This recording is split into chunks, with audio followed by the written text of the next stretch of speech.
This describes this Kiwani's first day of kindergarten. Person has a good memory. I started kindergarten in the town of Grand Coulee when I was 5. I assumed we didn't have a bus service for kindergarten because my mother drove me to school. We lived about 5 miles downstream from Grand Coulee on the east side of the Columbia River.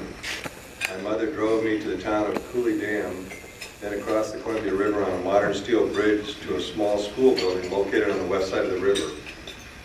We started kindergarten in the morning, and at 11:30 our teacher dismissed our class. My mother thought the class went to noon, till noon, so she wasn't there to pick me up.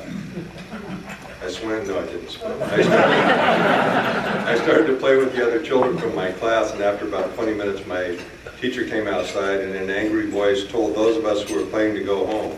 The other children began walking home. At that time there were 2 bridges crossing the Columbia, the modern steel bridge that my mother used in driving me to school and an older wooden bridge that had been used in construction.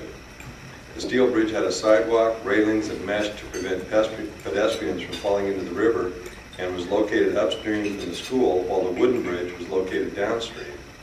My 5-year-old brain decided I should cross the Columbia River on the wooden bridge since it would be closer to my home. I walked about 400 feet downstream from my school to the wooden bridge on my way home. My first problem was that the bridge had been closed to traffic and there were barricades which prevented motor vehicles from crossing it. Since I wasn't very large, I ducked under the barricade and started walking over the wooden bridge. There wasn't any railings or mesh to prevent someone from falling into the river. Fortunately, I decided to walk close to the center of the bridge. There were large holes on the surface of the bridge, and as I looked down through these holes, I could see the Columbia River rumbling below. I remember thinking I would have to keep looking at the surface of the bridge or I would fall into the river. I successfully crossed, ducked under the barricades on the west side, and got off the bridge. I then proceeded walking towards home on a paved road that had little traffic. After walking for a mile or so, a motorist stopped and asked me what I was doing. I told him, I didn't know, excuse me, I told him in my 5-year-old vocabulary that I'd gone to kindergarten and my mother hadn't been there to pick me up, and my teacher told me to go home, so I was walking home. This good Samaritan determined where I lived and took me the other 3 or 4 miles to my house. Meanwhile, my mother had gone to school, and when she couldn't find me, she was extremely worried. Can you imagine that? I played with our neighbor children for quite a while until I heard my mother call me. I remember hearing the fear in her voice and how happy she was to find me safe at home. After my dad arrived home from work, he asked me to tell him how I got home. When I told him I walked over the bridge, he asked me whether it was the steel bridge or the wooden bridge. When I told him it was the wooden bridge, he started crying. From there, this young person was student body president in high school, where he went to school with a boy named Shirley. He attended 4 different universities, Central, Washington, WSU, BYU, and University of Idaho. He was a member of the Pasco JCs with John Schultz. Good grief, Schultz. Wow. Do you have any idea who this is? Yeah. Pete. Good call. Pete Felsted. Thanks, Pete.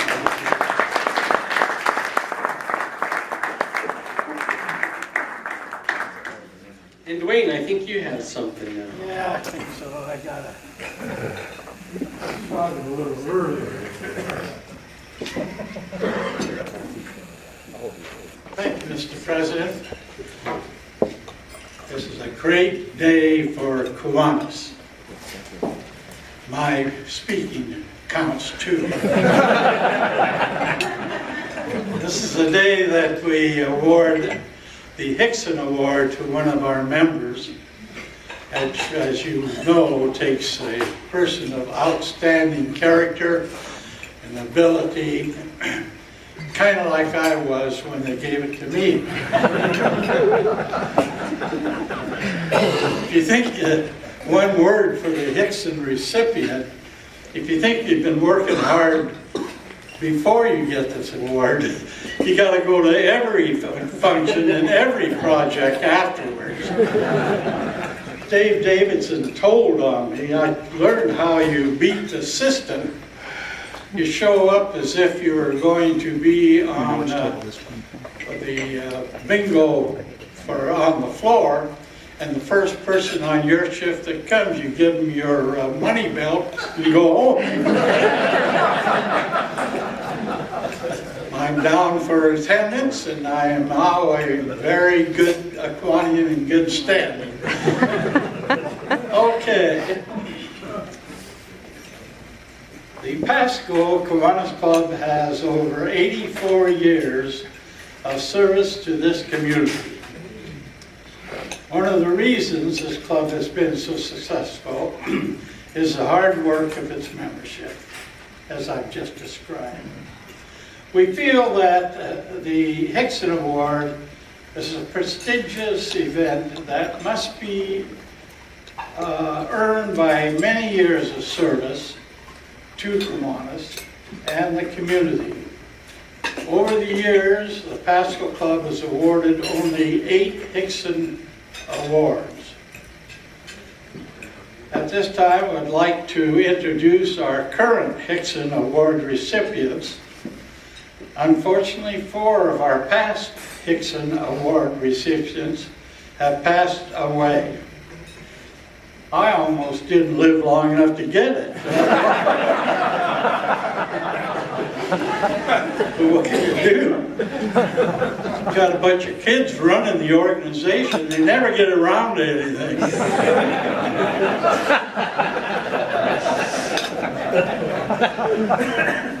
Those that have passed away are Buck Francis. How many remember Buck? Mitchell. Oh, Buck Mitchell. Excuse me. Okay, what did he do? Oh, Ed, you got it. You can't talk. What did Buck Mitchell do? Secretary for life. For the city. Yeah, that's right. He worked the water department, I think, is city. Fred Shields. We all knew Fred, and we all knew Fred had a store downtown. Russ Wiseman. We all knew Russ, and he has passed away. And of course, our own Ray Rose. The other recipients, still standing on the right side of the grass, are Ed and Ray. Stand up, Ed. Which I learned yesterday on a historical tour of North Franklin County. Ed is a huge, successful citizen of Washington, which is almost like falling down half a flight of stairs. Any event, Ed was one of the recipients. Webster Jackson isn't here. He's smart. He's down in Las Vegas. And we'll charge him half of what he wins. Tom Cooper, who is Dr. Cooper, and your own Dwayne Tabor. I'll have a standing applause.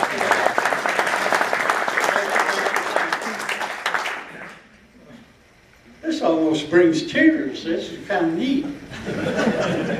At this time, I would like to present the Pasco Kiwanis Club's 9th George F. Hixson Award. George F. Hixson was an attorney, which makes sense, and the charter president of the Kiwanis Club in the county in Rochester, New York. He's the only person to have served 2 terms as International Kiwanis President. He was a good friend of Alan S. Brown, the founder of Kiwanis, and served Kiwanis for over 50 years. Our Pasco Club has made a contribution in the amount of $1,000 to the Kiwanis International Foundation in the name of today's recipient. Choosing one individual to receive this award was extremely difficult. Our club has many who deserve this recognition. If you live to your 86, you might get it. It's an honor at this time that I am able and being the person to present the George.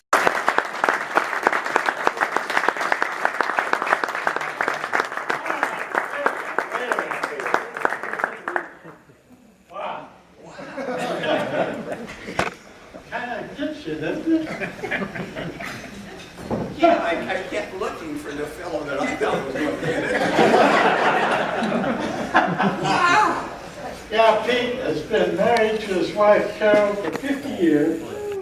They have 6 children, all sensational. Scott is a CEO of Gold's Gym in Utah and has 4 kids. Raylene is a physician and has 9 kids. Karen has a master's in children's literature and wants to be a writer and has 4 kids. Mark is a dental hygienist in Portland. Danelle is an attorney and has 4 kids. Angela has a master's in elementary education with 2 kids and was the 1999 Miss Tri-Cities, all of whom have many more awards than you do. Hey, here we go. Wear with honor. This is the Hixson Award given to you by your Kiwanis Club here.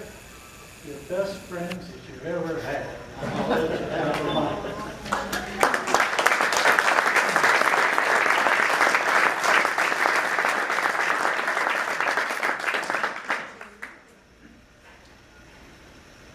Pasco Kiwanis is near and dear to my heart.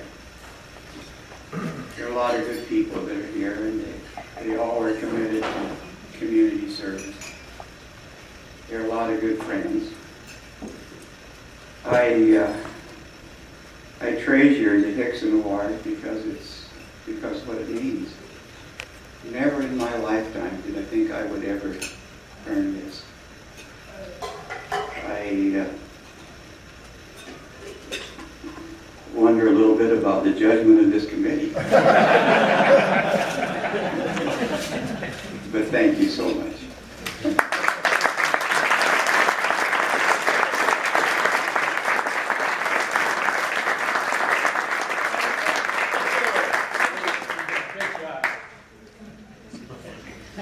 Good job.